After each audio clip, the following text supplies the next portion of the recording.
Olá pessoal, eu sou a professora Natália e no vídeo de hoje nós faremos uma pequena revisão de funções inorgânicas e reações inorgânicas.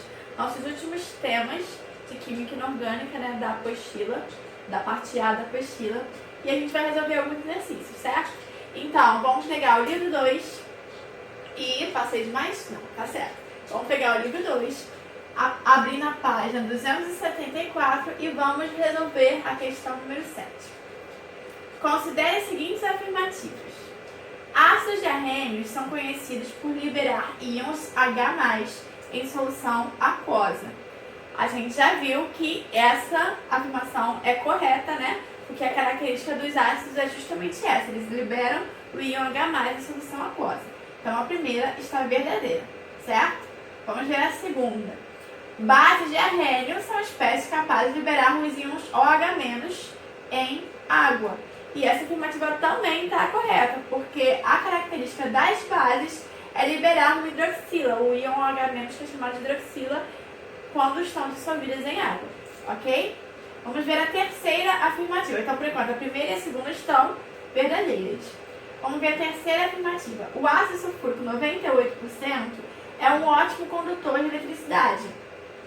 Ele seria um ótimo condutor de eletricidade se ele estivesse dissolvido em água. E só quando ele for dissolvido em água que ele vai liberar os íons H+, certo? E são os íons que são responsáveis por conduzir eletricidade, certo? Então essa aqui vai estar falsa porque ele não está dissolvido em uma quantidade significativa de água para poder liberar esses íons, ok?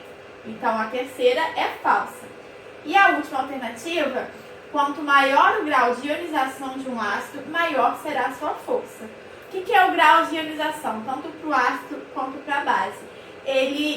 Quando a gente diz que o ácido ou base tem um grau de ionização muito alto, ou seja, se eu digo que o grau de ionização é 100%, por exemplo, quer dizer que 100% das moléculas que estão dissolvidas em água estão se ionizando, certo? Se eu digo que 50% é o grau de ionização, quer dizer que somente 50%, cerca de metade das moléculas, estão se ionizando, certo? E ele está dizendo aqui, quanto maior o grau de ionização, maior será a sua força. Realmente, quanto maior for o grau de ionização, mais íons haverão dentro da solução. Então, mais forte será a sua força, certo? Quanto mais ele se separa, mais forte ele é. Ok? Então a 4 está verdadeira. Então se a 1, a 2 e a 4 estão verdadeiras, então a nossa resposta correta é a letra A. Ok? Vamos agora, ainda na página 274, para a questão número 11. Alguns produtos comercializados no mercado têm como principais componentes substâncias inorgânicas, nas quais o elemento químico sódio encontra-se presente. Na tabela abaixo, segue a relação de algumas dessas substâncias. Então, água sanitária, hipoclorito de sódio, desentupidores de pia, hidróxido de sódio, sal de cozinha, cloreto de sódio, fermento químico, hidrogenocarbonato de sódio e creme dental, fluoreto de sódio. Ele quer que a gente assinale a alternativa na qual encontram-se as fórmulas químicas das substâncias inorgânicas presentes nos produtos comercializados na ordem que aparece aqui na tabela de cima. Então vamos lá. Primeiro, hipoclorito de sódio, certo? Se a gente olhar entre as opções, ó, a gente tem o NaHClO e NaClO. São as únicas alternativas que a gente tem, certo? Dentre as alternativas são as opções que a gente tem para essa substância. E a gente já viu que quando a gente tem o hidrogênio aqui sobrando, a gente usa o prefixo hidrogeno, ou bi, né? No caso, hidrogeno carbonato, por exemplo, que a gente viu aqui, certo? Então, se tem um H aqui, a gente não pode dizer que é o hipoclorito de sódio. E se tem o hidrogênio, deveria começar com hidrogeno alguma coisa, certo? Então, a gente já pode eliminar a letra A letra C e a letra E. Então, estamos que o hipoclorito de sódio ou é a letra B ou a letra D. Depois, hidróxido de sódio. Hidróxido de sódio já está no sangue, né? Quem é o hidróxido de sódio? Se é o hidróxido, é uma base, né? E a base termina com OH. Quando eu digo que está no sangue, não é porque tem no nosso nosso sangue não, tá? Porque a gente já ouviu falar tanto que já tá no nosso sangue saber o que é o hidróxido de sódio. Então vamos confundir. Então quem é o hidróxido de sódio? NaOH. Então dentre as opções a gente ainda continua ó, com a letra B e a letra D. A letra D tá NaHO. Tá errado, né? Então provavelmente vai ser a letra B mesmo. Vamos continuar analisando. Cloreto de sódio, outro que também tá no sangue, é o NaCl. Tá correto, certo? Agora aqui, ó, hidrogênio carbonato de sódio. A gente viu que se tem um hidrogênio, tem que ter um hidrogênio ali no meio da minha fórmula, ó. Hidrogênio carbonato de sódio. CO3 a gente já viu que é o carbonato. E por último, fluoreto de sódio. Certo? Fluoreto de sódio, então tá aqui, ó. NaF. Sódio com carga mais 1, flúor com carga menos 1. Então a nossa resposta correta é a letra B. Certo? Então, analisando as alternativas, mesmo para quem tem um pouquinho de dificuldade, analisando as alternativas, a gente já consegue chegar na resposta certa, eliminando as erradas, ok? Então, ainda na página do 174, vamos agora para o número 13. Para o tratamento da acidez estomacal, recomenda-se a ingestão de antiácidos, que contenham hidróxido de alumínio em sua formulação. A função dessa substância é neutralizar o excesso de ácido produzido pelo estômago. Quem é o ácido produzido pelo nosso estômago? É o ácido clorídrico, certo? HCl. Os produtos da reação de neutralização total entre o hidróxido de alumínio e o ácido do estômago, HCl, são água e um sal, cujas fórmulas estão contidas na seguinte alternativa. Então, a gente tem que fazer essa reação de neutralização entre o hidróxido de alumínio e o ácido clorídrico e ver qual é o sal que vai ser produzido. Então temos aqui ó, o hidróxido de alumínio. Lembrando que o alumínio tem carga fixa mais 3, então ele precisa de 3 hidroxilas para balancear essa carga, certo? E o HCl, o ácido clorídrico. Vai formar um sal. Como é que a gente forma um sal? Primeiro a gente vai colocar sempre o metal que vem da base, que é o alumínio. Depois a gente vai colocar o ânion, né, que vem aqui do ácido, que é, aqui no caso, o cloro. Agora a gente tem que analisar as cargas dele para ver se esse composto vai ser neutro. O alumínio, ó, que está aqui ligado a 3 hidroxilas, cada uma tem carga menos 1, né? Então aqui a carga é menos 3. A gente sabe que a carga fixa do alumínio é mais 3. O cloro está ligado a um hidrogênio, né? Carga do hidrogênio mais 1, então a carga do cloro é menos 1. Mais 3 menos 1 não dá 0, certo? Então essa molécula não está neutra. O que eu preciso para neutralizar essa carga? Como a carga aqui é mais 3 e aqui é menos 1, eu preciso de 3 cloros. Porque aí 3 cloros vão totalizar na carga menos 3 aqui do cloro, mais 3 do alumínio, então deu 0, certo? E vou produzir também a água, como ele fala. Aqui a reação não está balanceada, mas a gente não precisa balancear. Porque a única coisa que ele quer é descobrir quem é o ácido, quem é o sal formado, que é o AlCl3, que é aqui a resposta da letra B, certo? Questão número 14, que está na página 276. A equação da reação que representa a neutralização total do ácido nítrico pelo cal está corretamente representada em... Então, olha só, a gente vai montar a reação entre o ácido nítrico, né, um ácido, e o cal.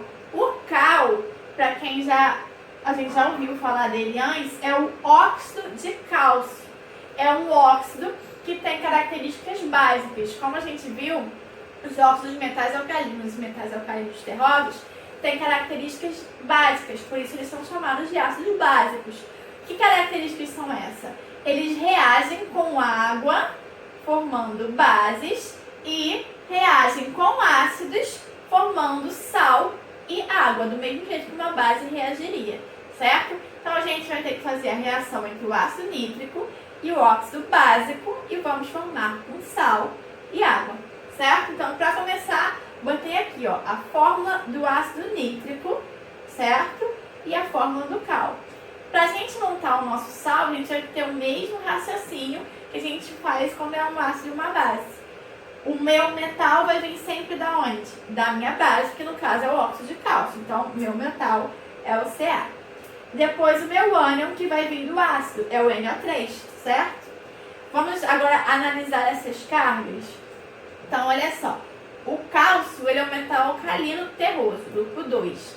Ele tem NOx fixo, que é mais 2. Se vocês esquecerem que ele é um metal alcalino terroso, você já tem que lembrar, ó, o oxigênio, a carga dele é menos 2, exceto nos peróxidos, aqui não é um peróxido.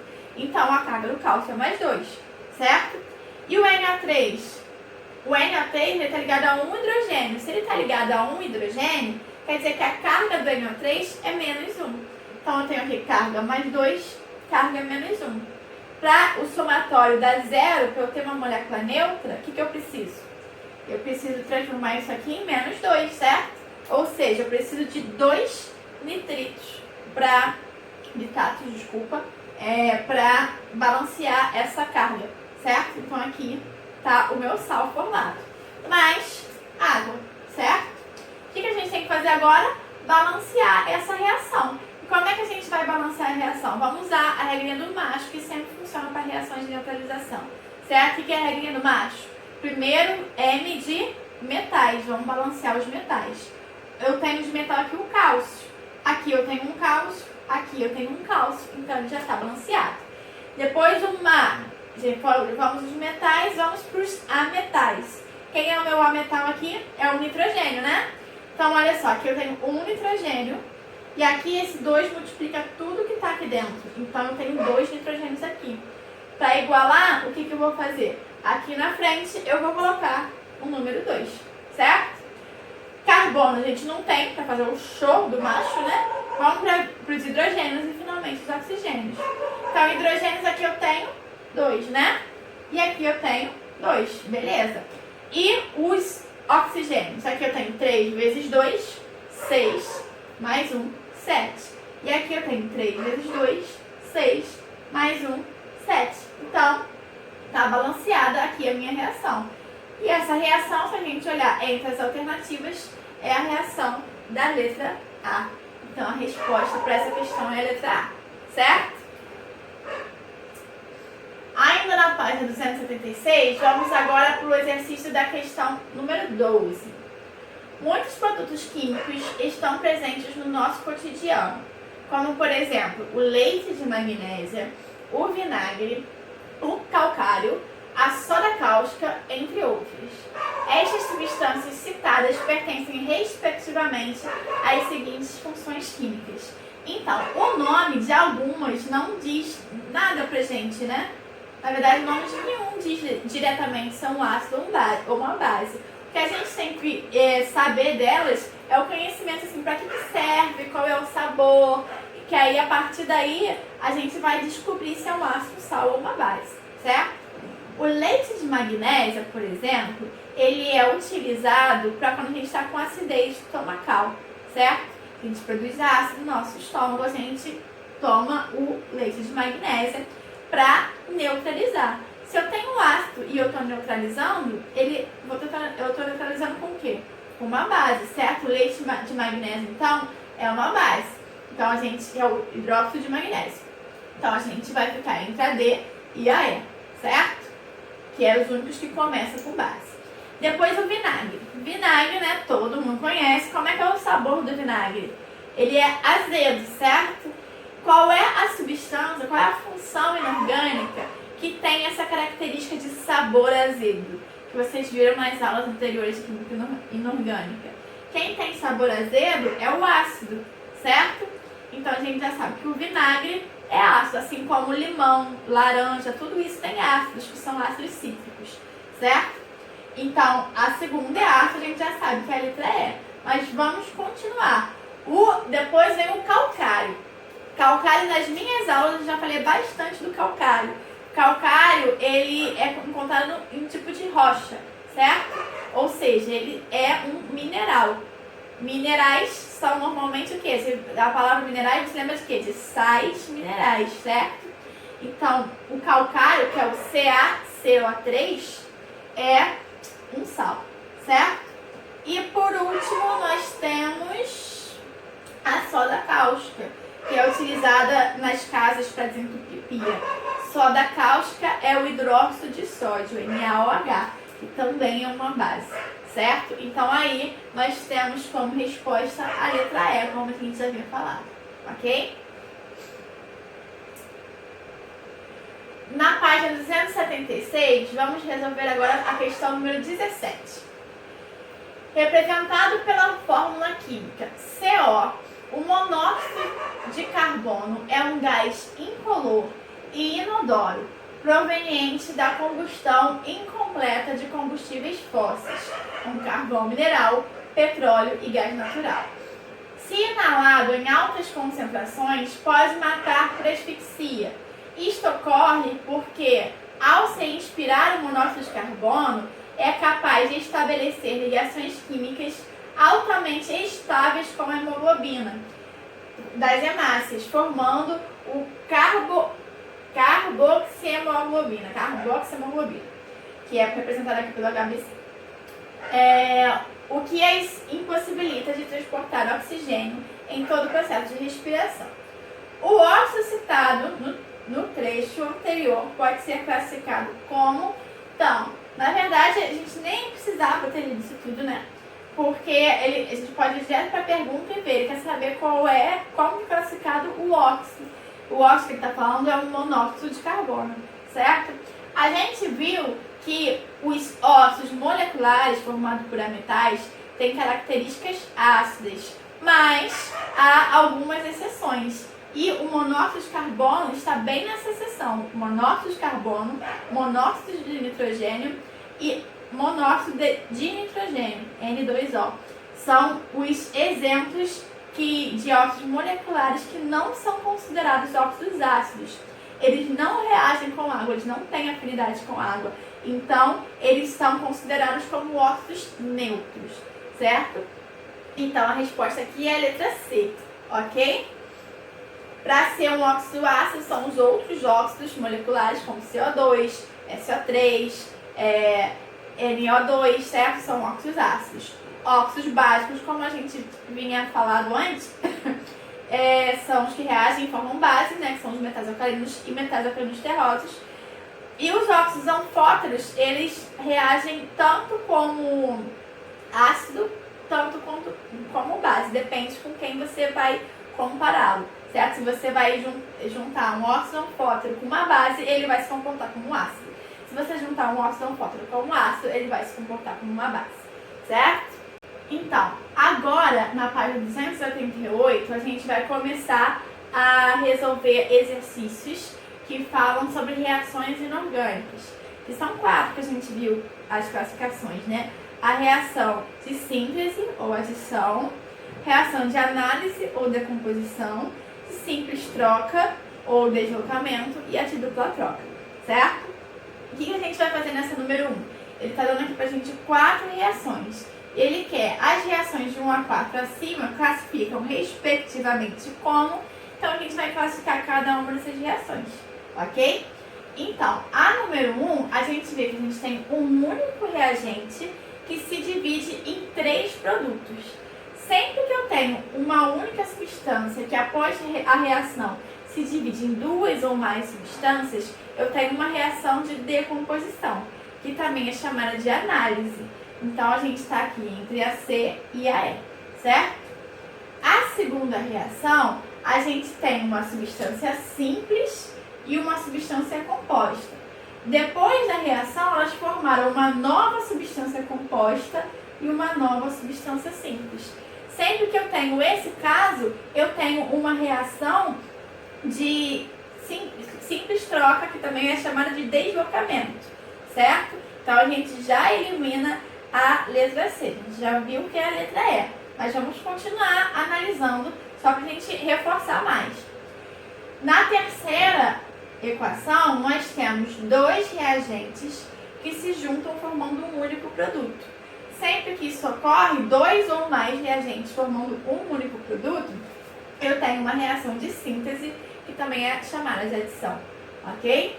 E na a última equação, nós temos aqui, ó, uma substância composta e outra substância composta, certo? E elas formaram, se vocês observarem, a gente teve uma troca aqui dos cátions, certo? Formando uma nova substância composta. E aqui H2O mais CO2 Isso aqui é uma decomposição do ácido carbônico, certo? Então, quando vocês verem isso aqui numa reação de dupla troca, duas substâncias compostas formando novas substâncias compostas, vocês podem lembrar que esse aqui é o ácido carbônico que se decompõe durante a reação, tá? Então, aqui eu também tenho uma reação de dupla troca. A resposta, então, é a letra E, ok? Na página 288, a questão número 6. Após a feijoada, além da rede e um gato para passar a mão, muitos apelam para um antiácido, como o bicarbonato de sódio, que remove o HCl em excesso do estômago, ocorrendo as reações que ele está mostrando aqui, ó. O bom dessa gente ter visto essa questão logo depois da outra é que a gente já vê, ó, que o ácido carbônico ele se decompõe em água e gás carbônico, como a gente viu na questão anterior, certo? E aqui eu tenho uma outra reação, né? O HCl, vamos lá, vamos pensar na ordem aqui do enunciado. Eu tenho o HCl, que é o ácido produzido no estômago, o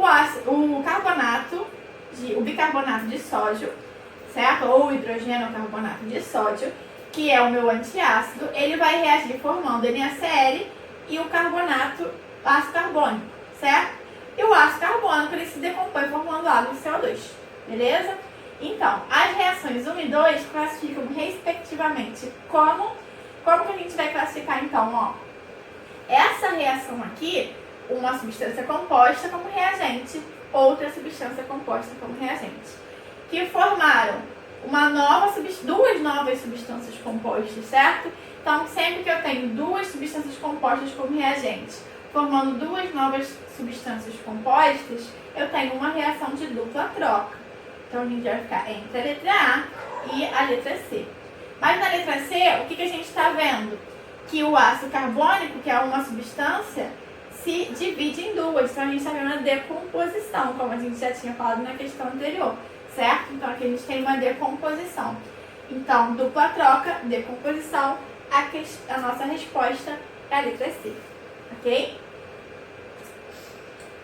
E mais uma questãozinha também da página 238. O ácido clorídrico reage com alguns metais. Ao reagir com o magnésio metálico, o Mg, ele forma como produto um gás inflamável explosivo e um sal. Os nomes destes produtos formados são, respectivamente... Então, o que a gente vai fazer? A gente vai montar essa reação entre o magnésio e o ácido clorídrico, certo? Então, eu tenho aqui, ó, o magnésio e o ácido clorídrico. Uma substância simples e uma substância composta. O que a gente já imagina que vai acontecer? Vamos formar uma nova substância simples e uma nova substância composta. Porque aqui a gente vai ter uma reação de deslocamento de um cátion, certo? O magnésio vai deslocar aqui o hidrogênio, certo? Já que o magnésio é mais reativo que o hidrogênio. Então, quando isso acontecer, eu vou formar, ó, saiu o hidrogênio daqui, entrou o magnésio. Só que a gente tem que lembrar que o magnésio é um metal alcalino, terroso, tá? Do segundo grupo. Então, ele tem NOx fixo mais 2. Se ele tem um NOx fixo mais 2, eu preciso de 2 cloros, né? Já que o cloro tem carga menos 1, né? Como a gente vê aqui. Então, 2 cloros vão neutralizar essa carga. Então, esse é o meu sal formado. Quem mais que vai sair? Ele fala que sai um gás inflamável. Por que sai esse gás inflamável? O hidrogênio vai ser deslocado, né? O hidrogênio ele não é um metal. Um metal, ele sempre tem que se ligar... um ametal, ele sempre tem que se ligar a outro átomo igual a ele. Ele não existe como uma molécula monoatômica porque ele não tem estabilidade. Então, ele vai ter que se ligar a outro igual a ele para fazer uma molécula diatômica. Então, vai sair o H2, que é o meu gás hidrogênio, que é o gás inflamável, certo? Então, aqui eu tenho o cloreto de magnésio e o gás hidrogênio, certo? Agora, a gente vai balancear, tá? Que eu tinha esquecido de balancear, apesar de não precisar. Vou até voltar aqui, ó. Regrinha do macho, primeiros metais, certo? Magnésio eu tenho 1, magnésio eu tenho 1, beleza? Meu ametal, cloro, aqui eu tenho 2, aqui eu só tenho 1, certo? Então eu vou colocar o 2 aqui na frente e quando eu fizer isso eu vou balancear o hidrogênio também, ok? Agora sim, vamos lá para a nossa resposta. Ó, eu tenho gás hidrogênio e tem um cloreto de magnésio. Então a minha resposta é a letra D, certo? Então a gente terminou aí nossa revisão de Química Inorgânica e a gente se vê na próxima aula.